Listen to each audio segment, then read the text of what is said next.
Welcome to क्रक्सवर्ल्ड। मैं सुनील अत्री। आज मैं आपको हमारा 15 kVA हैंड स्पॉट के बारे में जानकारी दूंगा। ये 15 kVA हैंड स्पॉट मशीन है। इसको आप हाथ से एक शीट से दूसरी शीट को स्पॉट कर सकते हैं। इसमें जो अटैचमेंट हैं, क्या इसकी सेटिंग्स हैं, वो सारा मैं आपको बताऊंगा। ये सिंगल फेज़ और डबल फेज़ मशीन है। इसको आप सिंगल फेज़ और न्यूट्रल से भी ऑपरेट कर सकते हैं और 2 फेज़ से भी ऑपरेट कर सकते हैं। यहाँ ये रोटरी स्विच है करंट एडजस्टमेंट के लिए। ये टाइमर है, यहाँ से ये ऑन ऑफ है। ये हमने नीचे किया था, ऑन हो गया मशीन। ये आपका साइकिल और सेकंड्स के लिए है। और यहाँ पे ये जो आपने सर्कल दिया हुआ है, इसमें इनर सर्कल में जो है वो साइकिल का एडजस्टमेंट है और आउटर सर्कल में सेकंड्स का एडजस्टमेंट है।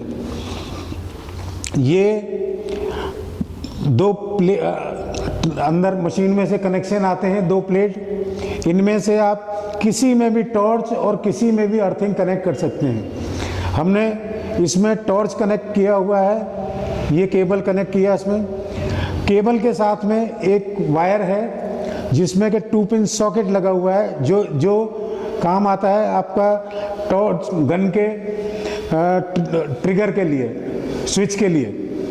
ये 2 पिन सॉकेट आप इसमें लगाएंगे। यहाँ पे हमने अर्थिंग लगाया हुआ है, ये अर्थिंग केबल है। और यहाँ ये अर्थिंग का प्लेट है। यहाँ पे ये टाइमर मैंने आपको बताया साइकिल और सेकंड्स का, ये ऑन ऑफ का बताया। शीट की थिकनेस के हिसाब से आप इस रोटरी स्विच से करंट एडजस्टमेंट कर सकते हैं। 1 to 6 इसमें सेटिंग है। शीट की थिकनेस जितनी ज़्यादा होगी उतना आप इसमें करंट ज़्यादा रखेंगे। एक दूसरा क्या है, अगर आप शीट वेल्ड कर रहे हैं तो आप करंट भले ही थोड़ा ज़्यादा रखें और टाइमिंग जितना कम रखेंगे उतना आपको बेटर रिजल्ट मिलेगा। और आपका स्पॉट जो होगा उसमें स्पॉट वीक नहीं होगा। क्योंकि क्या होता है, कई बार आपने करंट कम रखा और टाइमिंग ज़्यादा रख दिया तो ज़्यादा टाइम तक हीट होने की वजह से आपका जो स्पॉट है ना वीक हो जाएगा। और वीक होने की वजह से वो आपका टाँका जो भी आपने स्पॉट लगाया वो टूट सकता है। ये 15 kVA मशीन है। अभी ये मैंने आपको इसकी जानकारी दी, इसकी सेटिंग बताई आपको। अभी हम इससे आपको वेल्डिंग करके दिखाएंगे कि स्पॉट इससे कैसे होता है। ये मशीन में रोटरी स्विच है। इसमें आप करंट सेटिंग 1 टैप, 2 टैप, 3, 4, 5, 6 ये आप नॉब को रोटेट करेंगे, उससे आप करंट एडजस्टमेंट कर सकते हैं डिपेंडिंग अपॉन शीट थिकनेस। ज़्यादा शीट थिकनेस है तो आप जितना थिकनेस है उसके हिसाब से आप करंट बढ़ा सकते हैं। यहाँ पे ये इलेक्ट्रॉनिक टाइमर है। इसमें आपका ये ऑन ऑफ स्विच है। ये साइकिल और सेकंड्स के लिए नीचे करेंगे तो आप सेकंड्स में होगा। Second mean welding time. अगर आप जैसे सेकंड्स में करते हैं और यहाँ आपने इसको 3 पे रखा, क्योंकि आउटर जो सर्कल है इसमें ये सेकंड्स की रीडिंग है, 3 पे रखा तो वेल्डिंग 3 सेकंड में होने के बाद में ऑटोमेटिकली आपको बंद हो जाएगा। इसमें आपको ट्रिगर छोड़ने की ज़रूरत नहीं। साइकिल पे आप रखेंगे तो आपने मानो 10 पे रखा तो 10 साइकिल के बाद में करंट जो फ्लो होगा 10 साइकिल तक होगा। उसके बाद में आपका स्पॉट होने के बाद में ऑटोमेटिकली बंद हो जाएगा। ये भी आप जब वेल्डिंग करते हैं तो करंट और साइकिल उस हिसाब से आप शीट की थिकनेस के हिसाब से एडजस्ट कर सकते हैं। यहाँ पे ये टॉर्च का केबल है, ये हमने केबल कनेक्ट किया है। और यहाँ पे ये 2 पिन सॉकेट है। ये 2 पिन सॉकेट जो वायर है ये है आपका टॉर्च के स्विच के लिए। ये टॉर्च का स्विच है। जब आप ये दबाएंगे तो आपका ग्रीन लाइट ऑन होगा। ये टॉर्च में इलेक्ट्रोड है कि जो कि आप अपनी रिक्वायरमेंट के हिसाब से इसको आप चेंज कर सकते हैं। यहाँ से आप इसको ओपन करेंगे,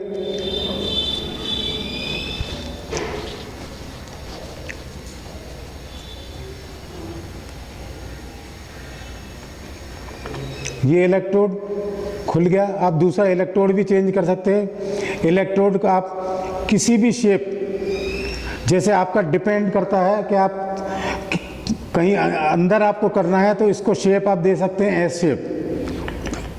ये इलेक्ट्रोड आप इसमें टाइट कर सकते हैं। दूसरा, वेल्डिंग करते टाइम जब आप वेल्डिंग करते हैं तो हीट और दूसरा शीट के कांटेक्ट में आने के बाद में इसका जो टिप है यहाँ पे कार्बन डिपोजिशन हो जाता है, उसको आप एमरी पेपर या ग्राइंडिंग व्हील से थोड़ा सा इसको आप या बफिंग व्हील से क्लीन कर ले स्पॉट के टाइम पे। ये मैंने दी आपको जानकारी टॉर्च के बारे में। ये इसका अर्थिंग केबल है, कॉपर अर्थिंग है ये, और ये हैंडल है होल्डिंग के लिए कि जैसे कोई आप अलमीरा या कोई शेल्फ जब बनाते हैं तो उसको बैक साइड से आप अर्थिंग यहाँ से पकड़ के बैक साइड अर्थिंग देंगे, और इसके ऊपर जो शीट है, शीट का प्रेशर और इलेक्ट्रोड का प्रेशर आने के बाद में आपकी शीट को आप वेल्ड कर सकते हैं। अर्थिंग का मेन ये होता है। दूसरा, अर्थिंग को आप कभी भी किसी भी शीट से आप जब कनेक्ट करते हैं तो अर्थिंग लूज़ नहीं होना चाहिए। अगर अर्थिंग लूज़ होगा तो आपको स्पार्किंग होगी। दूसरा, अर्थिंग का मेन जो ऑब्जेक्ट है या मेन फंक्शन अर्थिंग का यही है कि आप जब अर्थिंग प्रॉपर होगी तो आपका जो स्पॉट है वो वीक नहीं होगा और स्पार्किंग नहीं होगी। ये मैंने अभी आपको जानकारी दी टॉर्च और अर्थिंग के बारे में। अभी हम आपको इससे ना स्पॉट करके दिखाएंगे। आइए अब हम आपको शीट को स्पॉट करके दिखाते हैं। ये हमने 1.2 mm शीट का एक एंगल बनाया है। ये प्लेन शीट है, इसको हम आपको अभी आप इसको स्पॉट करके दिखाएंगे।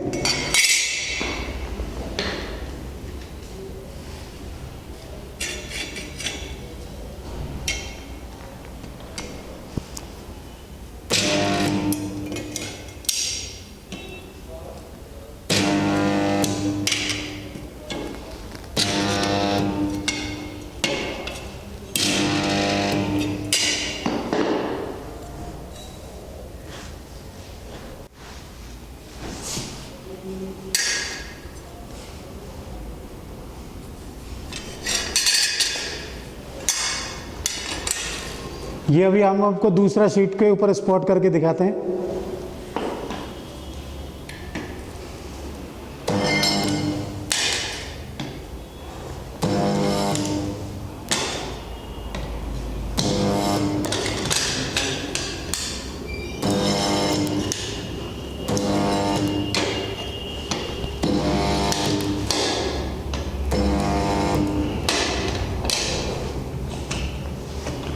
इस प्रोसेस में आपको एक स्पॉट मारने में ज़्यादा से ज़्यादा 3 से 4 सेकंड का टाइम लगता है।